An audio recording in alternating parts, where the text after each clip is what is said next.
you who are on the sign-up sheet, who RSVP'd rather, have an invitation in your inbox to join our After Teaching Diigo group. Do I have such one? Did you invite me? Yeah, it's a good question. I think I did. I will in a moment. So please pull out your laptops and hop in. And have you ever tried using this on a tablet or phone? Does it have? Yeah, it works fine. Okay. Well, I'm not on everything. I'm on everything. We're using it on Okay. So if you didn't bring your laptop, I guess kind and we encourage you to always bring your laptops, because when we create the worksheets, we're doing it with laptop in mind. We don't have the opportunity to test everything on other devices. But jump in, and we've created this very didactic, step-by-step sheet. Usually we try to have a couple of easy things for people who've never tried it before, and then some medium things, and then some like really hard, difficult boss challenge things. As we created this, we didn't actually find a lot of medium or hard things. Everything's pretty easy to do. So on the back is blank, and we encourage you to write in some things that you found medium or really hard to do, and share them back with us, because granted, none of us who created the sheet are experts in the tool. We just picked it up this week as well, just as you are doing today. How many of you have used Diigo before? Okay, so you can write probably the boss challenge things, talk about the instructor console and things like that. That would be super helpful information. And I hereby nominate you to be sort of the group leaders of your table and talk about some of the pros and cons that you've seen of Diigo. Okay? How many people are connected to the group? Have connected? One. So You mean the group for today? the group for today. There are like 11 people, I think, in the group right now. Can you invite the rest? Yes. If you did not RSVP, I will quickly invite people from this checkout list. Also, there's food here and coffee here, so as you're doing that, come get some food and coffee. Jonathan, Yes, Louisa. Yeah, I have a question. So, as far as I know, you can use Diigo also to annotate the web pages. You can use Diigo for a lot of stuff. I've just been using it for hyperlinks. You can also, if you want to post to Facebook or 5 other different social media sites, that's just a different tab on the top of that little comment box. That's very cool. And yes, it will, you can make a choice of whether it will cache. This is actually a very cool thing. It will cache for you the entire thing. So if you have a web page and you want to store it and it's fragile, it'll cache it all for you for free.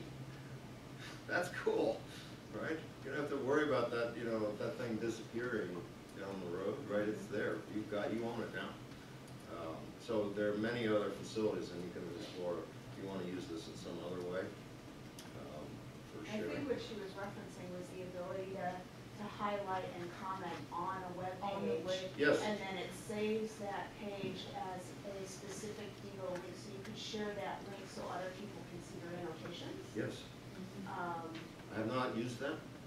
I'm focused on trying to get these students to read original journal articles in my application and teach them how to find answers to questions that are real answers. Not so we're not interested in web page content. We're interested in visual research. So I haven't used that, but yeah, that's a cool thing. Great thing if you were humanities or something, or I don't know, whoever uses want to just explore web page content, store it, cache it, share it. This is a place. There are a lot of other applications that do that, by the way, but this has it integrated. I don't know if it's free or not, or with the faculty account, but they also do have a collaborative PDF annotation functionality, but that's like that's the more advanced. In Diigo? Yeah. Oh, that's sweet. I don't know, it's been a while since I tested it. It was a little clunky when I first tested it because they just introduced it, but, and I paid for a premium account just to try it out, and so I don't know if we need to have, if it would come with a faculty account, because I think the faculty account is free, right? Our account is free. I haven't paid them a dime yet. Yeah. So I don't know if that functionality comes with that account, but there is in the Diigo universe collaborative PDF annotation. They are, they're a pretty good company, and I have made suggestions about improving their reporting, for example, to them directly. I got a response immediately. That was some time ago. But they're quite receptive if you want to be interested in new functionality. Because I think they know what they're on to. Yes? So I'm kind of interested in general workflow things. So you're using this as a teaching tool in your classes, but you're not necessarily using it to manage your own research and publication work. Is that an accurate assessment? Because it has some citation management capability. It actually, no, it's not a citation Okay, manager. yeah. Citation manager, I use Mendeley for that Okay. right now. And it also has a bookmarklet, which is cool. And it's set up to save PDFs, which is a big waste of time and disk space. It has more limited collaborative, inviting people to share and comment. It's just Yeah. like post, post, post, and that's it. So I don't like it.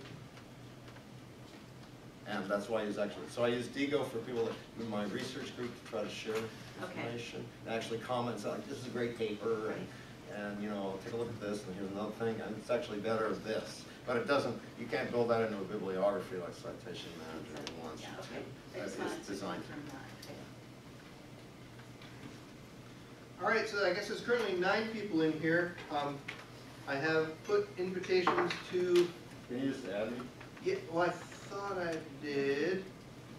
Duncan, it helps out with the Oh, wait, yeah, no, I got that one wrong. You can just invite me somewhere. Just go to group members, oh, invite, here, down here. Of course, you can't see where I'm looking, can you? No, it's okay. Duncan at Hep. Duncan, that was it. So what I would like to do is give you a challenge that I would give my students, which is go find me an experimental research paper on concerning the special theory of relativity and post it. And then you'll see what it's like. Look for what What's I'm the really name? doing. Right now. What's the name of the paper? You find a The paper. subject of the paper. Subject's paper is special relativity, experiments, underlying theory. Now, what I teach my students is the first thing they should do is go to Google Scholar, not Google. Google. So find Google Scholar, go there, put in those keywords, special relativity, experiment, see what you get. And if you, since we're here, these are all set up so you can all put your displays right up on here. So if you have someone has a Google Scholar thing, just plug into one of these ports here, and it'll be right up here, and we can look at it, and then I can actually share it with everybody. How many of you have been in this room before, this collaborative learning classroom? No? It's kind of awesome because each one of these. Sorry, John, I'm going to unplug you. Yep, that's fine. I'll do it myself just to demonstrate. Each one of these has a pod, has an individual thing. Do you want me to go to one of the? I got it. I'm fine. I'm fine. That way you can put me up. So if I were to go to Google Scholar, and let me put in special relativity experiment. Oh, here we go. First hit. Improved Kennedy-Thorndike experiment with special relativity. It's a little old, 1990. Let's just take it as an example. There are better things. Here I am at Physical Review Letters. Online. Okay, this is the premier journal in physics. So we carried out a version of the Kennedy-Thorndike experiment for searching for cycle variations, the frequency of laser light, blah, blah, blah, 300-fold improvement over the original experiment, talking about confirming the Einstein-Lorentz transformation. I can read this by one click on the PDF. I'm supposed to find Einstein. Or something.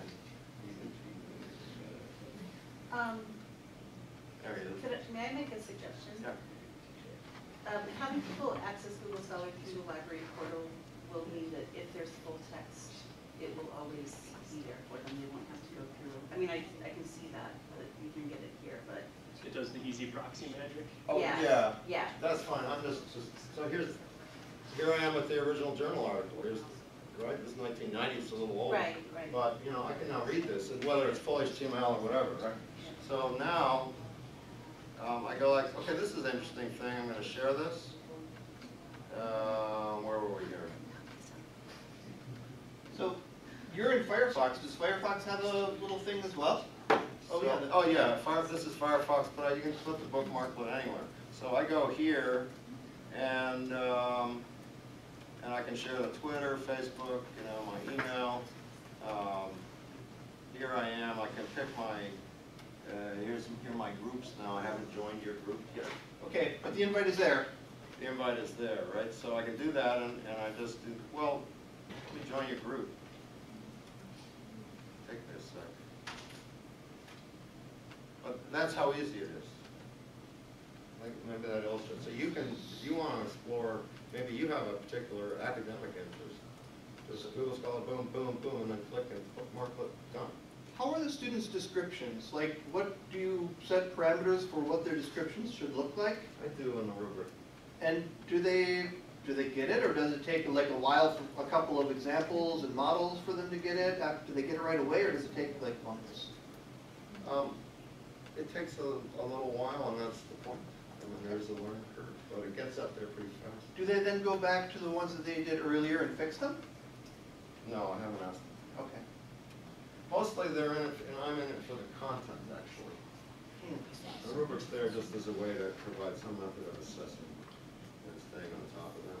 What I want them to do is see this and realize that, see how experiments are done today. 1990, but that's a late, old thing. Yeah. Right, and so, you know, I'd ask you to go, you know, use Google Scholar, find the latest experimental evidence for black holes. Because students come into my class and go, black holes are cool. All right, so all right, well let's actually see observations of black holes last year, like the one in the center of our own galaxy. Let's go look at data and images of those black holes from original scientific literature. You aren't going to find that in your textbook. And then suddenly it's real, the science is real, and the methods, they get to see the actual methods and go like, huh, maybe someday I'll work as an astronomer. Well, and more than that, they've actually gone out and searched for it rather than have you present it to them. It's so much better than my saying, here, read this black hole thing. Go find it yourself. Yeah. Right? That's the skill that they come back then later, they've got their own question, boom, they know how to answer. Yeah. That's a the big most shift. important, that's a complete turnaround. And that's facilitated this way. So the collaborative thing is another piece to it. And the students, I mean, you see that some of these things, there were 17 people commenting, like, this is really neat. By the way, I saw this. I never thought about this. I didn't know you could do this. There's that kind of comment in there. I'd imagine that the peer-to-peer inspiration, like they're actually inspiring each other then, instead of just writing a paper for you to see Right. and not share it with each Yeah. other. Yeah. And some of them are duds. You know, someone will come up with something that no one else cares about. It's, you know, some crazy thing in quantum computing, right? And it's way ahead of the material we've gotten to, right? And I slam them for that, but the long and short is that the students are not reading, they can't read it, understand it. So there's some back and forth. Does this affect the culture of the classroom itself? Have you tried this in classes and not in other classes, and do you notice a difference between the students and sort of their inquisitive nature, or do they get to know each other better through the articles that they post, or? So I had a Delta intern, and we did an academic study of this before and after, and for the she just earned her Delta certificate. And actually decided to go into education, partly as a consequence of this. But she did a study, and the aspect that she looked at, I mean, there's several things you could ask, how improvements in the facility with accessing information and staying current with news sources and yada yada. But she was actually interested in their ability for critical thinking, and she asked them to evaluate. In her interview, she gave people a research paper that was pulled out of a thread and said, "Give me a critical